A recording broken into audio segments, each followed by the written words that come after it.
Hər vaxtınız xeyir. Real sizə Səudiyyə Ərəbistandan xəbər verir. Paytaxt Əl-Riyadda 6-cı İslam oyunları davam edir. Bugün idmançılarımız 4 növdə mübarizə aparırlar. 3-cü basketbol üzrə Azərbaycan millisi yarımfinalda Misir kollektivi ilə üz-üzə gələcək.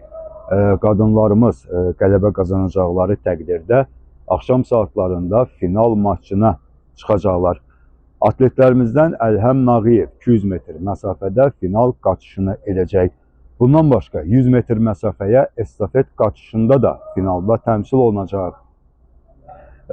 Qılınc oynadanlarımızdan Maqsud Hüseynli və Salih Məmmədov sabya növündə yarışırlar. Yunan-Roma güləşçilərimiz də bugün daha iki çəkidə yarışırlar. Murad Əhmədiyev 97 kiloqram çəki dərəcəsində çıxış edir. Beka Kandelaki 130 kiloqramda xalça üzərinə çıxıb. Həmçinin qadınlarımızdan Elnurə Məmmədova 50 kiloqramda ölkəmizi təmsil edir. Gültəkin Şirinova 53 kiloqram çəki dərəcəsində mübarizə aparır. Həmçinin Jalə Əliyeva ağırlığı 57 kiloqrama dək olan idmançılarla güləşir.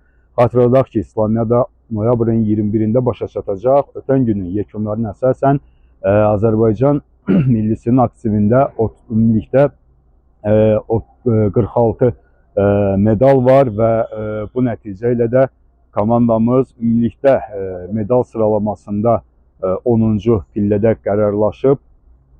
Amma qeyd etdiyim kimi hələ yarışın bitməyinə bugün, sabah və birisi gün ümumilikdə 3 gün var və bu 3 gün ərzində komandamız, atletlərimiz aktivlərinə kifayət qədər medal yazdıra bilərlər və ümumilikdə komanda hesabında medal sıralamasında irəliyə bilərlər və bunun baş verəcəyinə də biz əminik və bu xəbərləri də istər gülünc, istər gümüş və istərsə də qızıl medal xəbərini biz sizə Real TV vasitəsilə çatdıracaq. Odur ki, Realı izləməkdə davam edin.